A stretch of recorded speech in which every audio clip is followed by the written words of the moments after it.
looks mean, it sounds aggressive, it fears no racetrack. It's the Fiat 500 Abarth. And just so we're clear, it really is pronounced Abarth with the silent H. But wait, you ask, isn't the Fiat 500 that harmless little ball of vehicular cuteness? Yes, it is. But there's a sizable chasm between that 500 and this 500. So how do you get from there to here? Listen up. First, you add power, like a lot of power. 160 horsepower may not sound like much, but in a 2,500-pound car, it's plenty. It also represents a healthy 60% increase versus the standard car's adorable 101 horsepower output. One of the really cool things many modern turbocharged engines do is provide lots of pulling power very low in the rev range. This is not one of those engines. Floored, floored, floored, and power! If you want to go fast, keep the revs above 3,500 RPM. Also, push the sport button. It'll give you all of its torque potential, bumping that torque number from 150 pound-feet to 170. Peccadillos of power delivery aside, the Abarth certainly sounds cool.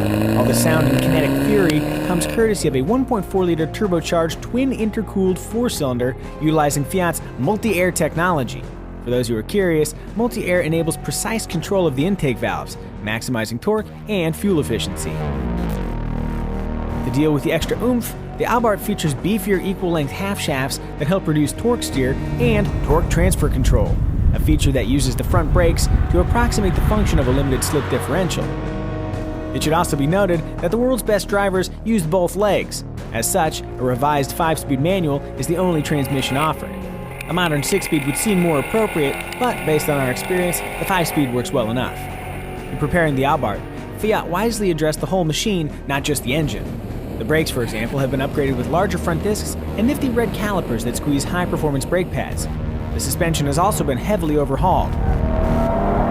Despite stiffer springs, Coney shocks, and a 0.6-inch lowered ride height, sacrifices to ride comfort versus the regular 500 are absolutely minimal in the Abarth, at least from this seat. Accompanying the mechanical upgrades are more aggressive front and rear fascias, dual exhaust outlets, various Abarth graphics and badges, a large rear spoiler, and unique 16 or optional 17-inch wheels. Inside there are sport seats, a flat-bottom steering wheel, various leather-covered bits, and, the hallmark of true performance cars, abundant red stitching. All told, the 500 Abarth is built for speed and has a visual swagger to match. The Abarth is absolutely more fun than a regular 500 on the streets, but Fiat claims it makes a pretty nifty track car too. Let's see about that. When the power comes on, it really comes on. Lag, lag, blammo! It's kind of like Gary Busey, very calm and then suddenly goes nuts. The lag can be a bit bothersome on the streets, but here on the track where you can drive in constant anger, it's a lot easier to keep the engine boiling. A quick steering ratio enhances agility, but it feels like there's a bit too much play in the steering wheel, a little bit squishy feeling.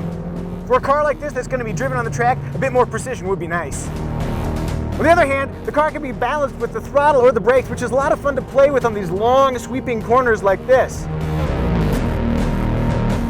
A couple of the things. The seating position is fairly high, which you'd think would be a bad thing in a car that you're taking on the racetrack, but actually gives you a nice clear view all the way through the corners. I gotta mention the seats. They look cool, but they could really use more lateral support. I feel like I'm clinging to the steering wheel and using my knees to hold myself in place. Something I really like are the pedals. They're nicely placed for heel-toe downshifts. Which leads me to my last point, the brakes. In all this lapping, even after all these really fast straights, I haven't noticed any brake fade, and there's good feel. It's very confidence-inspiring.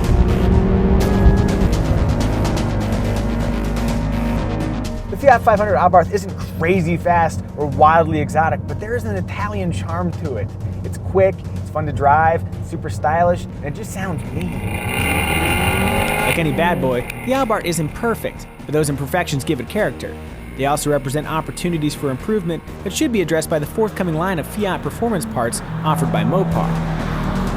And then there's the Derringer and Abarth's boot, its price tag. For less than $23,000, including destination and a one-day track-focused Abarth driving experience, you get a car that bests the Mini Cooper S, at least in terms of price, if not all-out performance or driving satisfaction.